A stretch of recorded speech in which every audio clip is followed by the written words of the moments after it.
हर हर महादेव। नमस्कार आप सभी को। मैं हार्दिक आप सभी का स्वागत करता हूँ हमारे इस YouTube चैनल पर जिसका नाम है धर्म रक्षणा।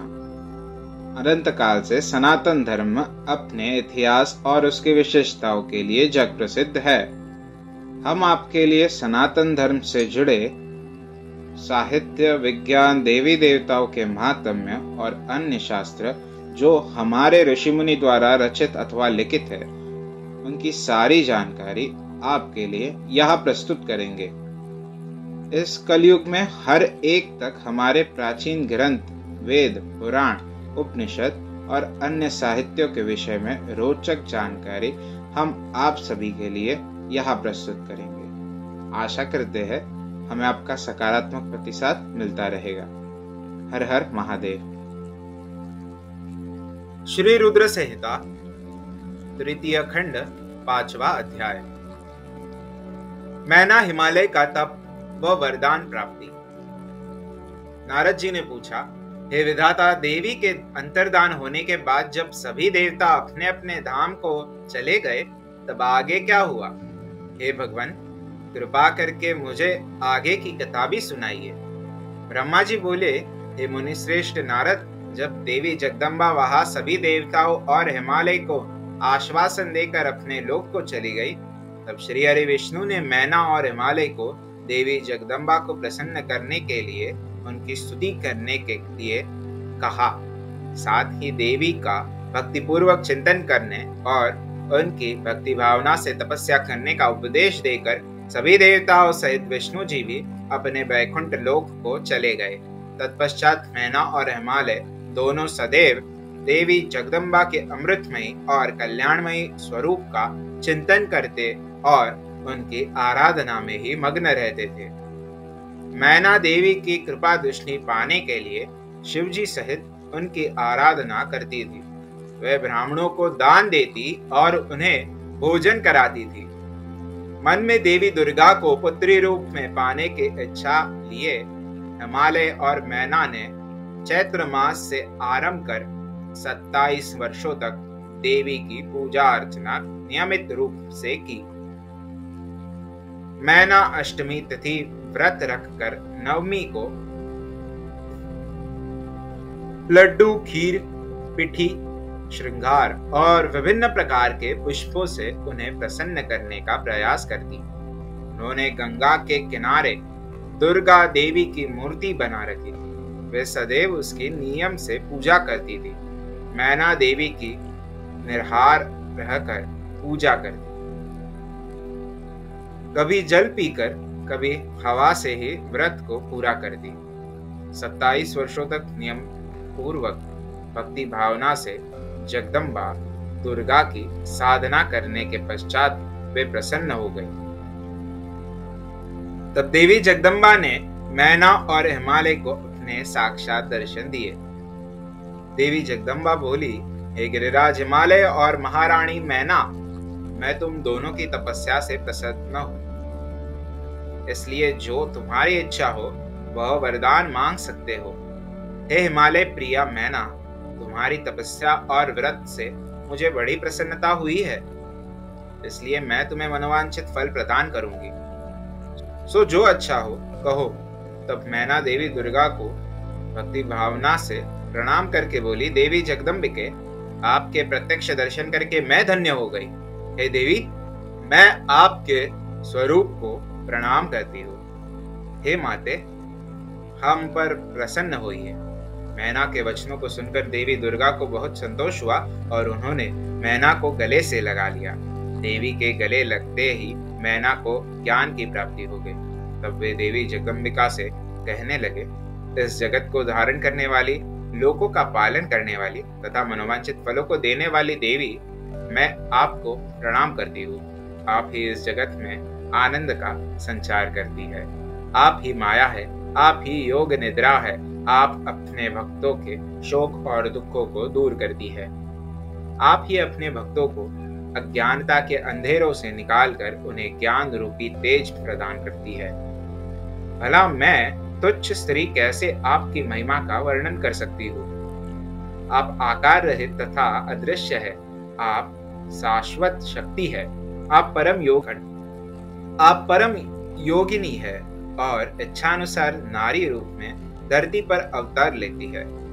आप ही पृथ्वीलोक पर चारों ओर फैली प्रकृति है।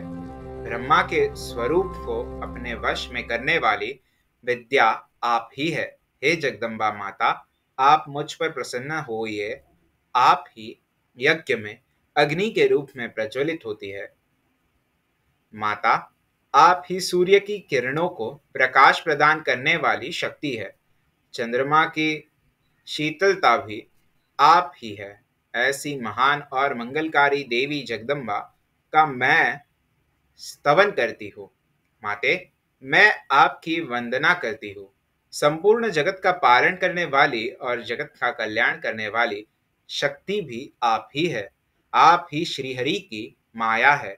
हे दुर्गा माँ, आप ही इच्छानुसार रूप धारण करके इस संसार की रचना, पालन और संहार करती है। हे देवी, मैं आपको नमस्कार करती हूँ। कृपा करके हम पर प्रसन्न होइए। ब्रह्मा जी बोले, हे नारद, मैना द्वारा भक्तिभाव से की गई स्तुति को सुनकर देवी बोली कि मैना, तुम अपना मनोवांछित वर मांग लो। तुम्हारे द्वारा मांगी गई वस्तु मैं अवश्य प्रदान करूंगी। मेरे लिए कोई भी वस्तु अदेय नहीं है। देवी जगदम्बा के वचनों को सुनकर मैना बहुत खुश हुई और बोली, हे शिवे, आपकी जय हो। हे जगदम्बिके, आप ही ज्ञान प्रदान करती है। आप ही सबको मनोवांछित वस्तु प्रदान करती है। हे देवी, मैं आपसे वरदान मांगती हूँ। हे माते, आप मुझे 100 पुत्र प्रदान करें जो बलशाली और पराक्रमी हो, जिनकी आयु लंबी हो। तत्पश्चात मेरी एक पुत्री हो जो साक्षात आपका ही रूप हो। हे देवी, आप सारे संसार में पूजित है तथा सभी गुणों से संपन्न और आनंद देने वाली है। हे माता, आप ही सभी कार्यों की सिद्धि करने वाली है।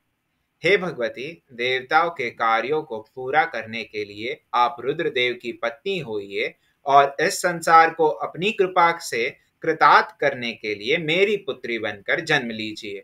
मैना के कहे वचनों को सुनकर देवी भगवती मुस्कुराने लगी। तब सबके मनोरथों को पूर्ण करने वाली देवी मुस्कुराते हुए बोली, मैना, मैं तुम्हारी भक्ति भाव से की गई तपस्या से बहुत प्रसन्न हूँ। मैं तुम्हारे द्वारा मांगे गए वरदान को अवश्य ही पूर्ण करूंगी।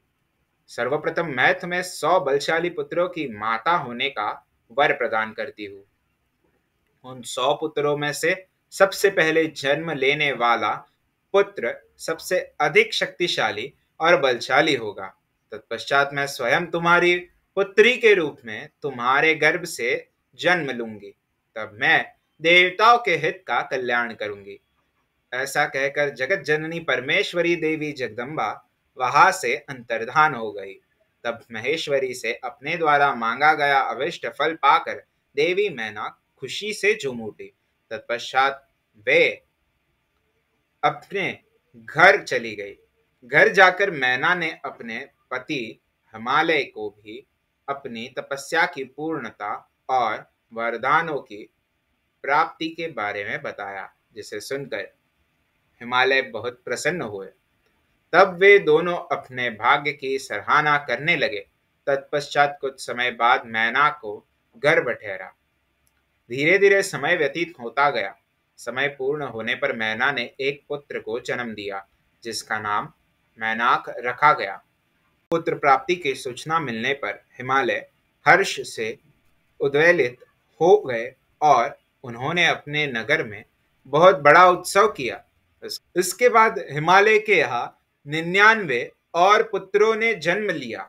100 पुत्रों में मैनाक सबसे बड़ा और बलशाली था। उसका विवाह नाग कन्याओं से हुआ।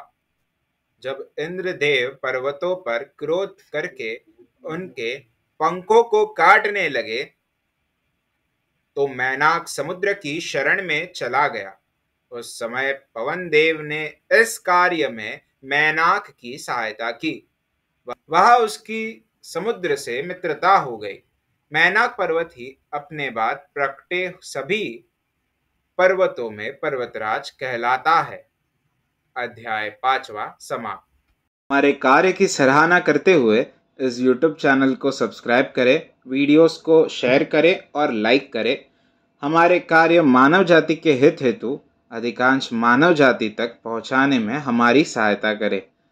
भविष्य में हमारे सनातन धर्म के विषय में अधिक जानकारी प्राप्त करने हेतु हमारे साथ बने रहे इस YouTube चैनल पर, जिसका नाम है धर्मो रक्षणा। धर्मो रक्षति रक्षतः। हर हर महादेव।